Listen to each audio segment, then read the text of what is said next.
Magandang araw po sa inyong lahat. At nandito po ako ngayon sa aming bagong tataniman ng pakwan. Ano po? Kaya po ngayon kami po ay nagtatanim ng pakwan.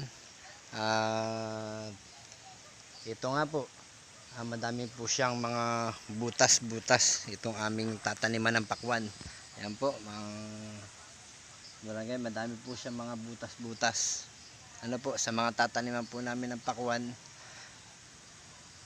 At ito po ay ang butas para ito yung butas niya.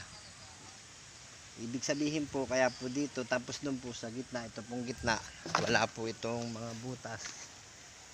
Wala po itong butas, itong mga gitna. Kasi po, kaya po itong mga kabarangay, itong malawak na ito na walang butas, dito po namin paanuhin yung amlay, yung bagin nung puno ng pakwan. Dito po namin siya pagagapangin para mga kabarangay, hindi po namin maapakan pag kami mag-a-apply ng tubig sa mga puno ng pakwan. Ano po, at para kami pag-abono, hindi po namin maapakan yung bagin. Kaya po mga kabarangay, nandito po yung dadaanan namin. Ito yung dadaanan namin gitna ito. Mga kabarangay, ito po ang aming tataniman uli ng pakwan. Ito po mga kabarangay, yan. Ang butas po na nabutas namin, nagawa po na yung butas ay 2,000 butas. Ano po, kaya po naman hinuhukay namin, binubutas namin ay para po pag nag-apply kami ng tubig, nagdilig kami sa puno ng pakwan, nandito lang po yung tubig, hindi po siya agos sa lalayo do sa puno ng pakwan, kaya nandito lang pupunta yung aming idinidilig na tubig. Ano po, mga barangay, tapos ito pong gitna, dito kami dadaan. Mahaba po siya, hanggang doon po siya sa dulo, puro pahaba ang aming ginawa. Ano po, at medyo malaklawak ngayon. Totoo po, ngayon lang po kami magtatanim ng pakwan, kasi hindi pa nga po kami talaga nakakapagtanim ng pakwan ni isang beses. Ngayon pa lang, kauna-unahang pagtatanim namin ng pakwan. At ito pong pakwan namin tinatanim, sa iba po kasi ay nakikita namin, yung totoo, wala pa naman po ako talaga idea kung paano. Sa iba po kasi nakikita namin ay pinupunla. Kami naman po, hindi po namin pinupunla, inirekta po namin sa butas. Titingnan po namin kung nakarekta sa butas, kung magkakaigi. Sana po mga kabarangay, magkaigi yung aming tanim na pakwan, para po maganda, para makatitingnan namin kung magkakaigi. Kung magkaigi, salamat po. At kung kami makakaani ng maayos, na maganda, kung mapapalaki namin at mapapatamis yung puno ng pakwan.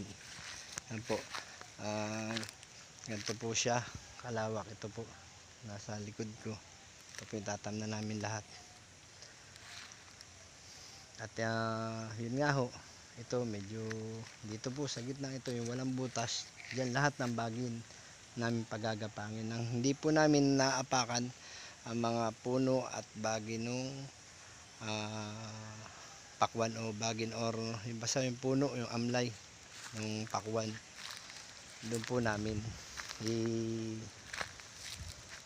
pagagapangin para hindi namin maapakan. Ano po mga kabarangay, at for the first time magtatanim kami ng pakwan. Mas maganda po kasi yung matutunan din namin, may magtuturo naman po sa akin kung paano po itatanim itong pakwan, kung paano ang pag-aalaga. Sana po magkaigi na po mga kabarangay. At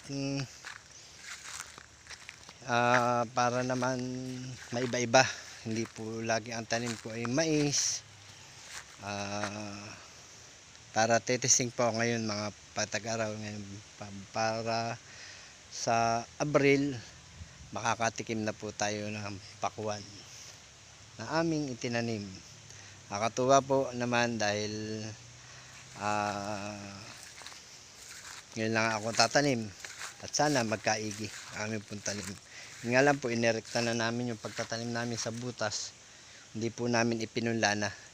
Sana po magkaigi kasi naano ko po, pag pinunla namin ililipat pa namin doon uli sa panibagong butas ay hindi po namin masabi kung lahat ay mabubuhay. Kaya ang ginawa po namin, direkta na po namin lahat sa butas.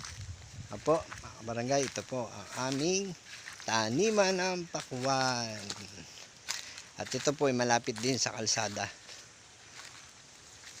Napakalapit para paghahakot, mabilis po maglabas na aming mga harvest sa pakwan. Samahan nyo po ako palagi sa aking pagtatanim ng pakwan at hanggang sa paglaki, bablog ko po ito sa aming pag-apply ng pandilig, ng abono, para malaman natin at matutunan ko rin po yung pag-aalaga ng pakwan para po matutunan ko rin. Hindi pa po kasi ako marunong magtanim ng pakwan. Kaya ngayon lang ako magtataray magtanim. Sana hindi pa naman po kami nagdidilig sa ngayon. At dahil katatanim pa lang namin, basa pa naman po yung lupa. Pag po bukas ay uminit, baka po makapagdilig na kami pag tuyo ang lupa. Pero pag medyo umambon po, ngayon po naman po umaambon-ambon pa. Hindi pa naman po nasanting talaga yung init. Barangay, ang sipag talaga ng aking asawa. Ayun, nakita ko po, andito ako sa pakwanan at kami nagpahinga. At nagtatanim po kami kanina, nagpahinga lang po kami. Ngayon po nakita ko ng asawa ko, nandito po sa taniman ng aming luya. Yan po, pero siya po ay nandun sa taniman ng mani. May tanim po kasi rin kami mga kabarangay na luya at saka mani. Pupuntahan po natin ang aking may bahay. Ayun po, habang kami nagpapahinga, siya naman dumiretso pala dito sa taniman po ng mani. Ito po mga kabarangay, ang aming tanim ng mani. Yan po ang aming tanim na mani. Yan. Yan po, ito po aming tanim na mani. Ito ang aking may bahay. Tapos may palahok po doon po sa kabila. Ito, nandun po yung mga luya. Dito po yung mga mani. Maganda na rin po, malago na po ang kanyang puno at bumubulaklak na yung ating mga tanim na mani. Para maganda na po ang ng puno ng mani. Malago na po ba yung puno ng mani? Ito po puno ng mani. Yan, tapos may inapalahok na luya nasa gitna. Ano nga ang ginawa po dito, mani po ang nasa kabilang tabi. Ito po mani, puno ng mani, tapos sa gitna may luya. Ito po puno rin ng mani, luya at saka mani din. Matagal-tagal pa po ang harvest nito. Makakailan pa malang harvest? April po. Abril mag-harvest na po kami ng tanim naming mani sa April po. Lapit na rin po, ilang buwan na lang mag-harvest na kami ng mani. Yung luya po April din. April din po namin harvestin yung tanim namin luya. Tapos po, kabarangay. Oh. Yun ang aming luya. Nasa gitna ng mani yung iba. Mani yan. Ganda, malago po yung puno. Asawa ko naman, yan po, lagi kong katuwang at lagi akong sinasamahan sa aking paghahalaman. So, yun lang po, kabarangay. Maraming salamat po sa inyo po lahat sa panonood po ninyo sa amin. At huwag niyo pong lagi po kayo manood sa aming video. Ano po mga kabarangay? At kami ay mag-uumpisa na po uli na magtanim ng pakwan. Maya maya po, ayun, tinatag na po yung aking mga anak nandun. At mag-uumpisa na po uli kami na magtanim ng pakwan. At sa isang araw po naman baka makapagdilig kami.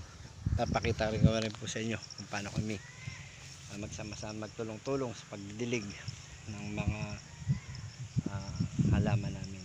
Ito po yung aming taniman ng mani. Yan po yung mga manian namin. Yun po mga kabarangay. Maraming salamat po sa inyo pong lahat. Sa lahat ng mga nanonood, maraming salamat po. At God bless po. At sa mga nagpapa-shoutout po sa isang araw, sa-shoutout ko po kayo lahat. Yun lang po at maraming salamat. Thank you po. Mag-umpisa na po kami.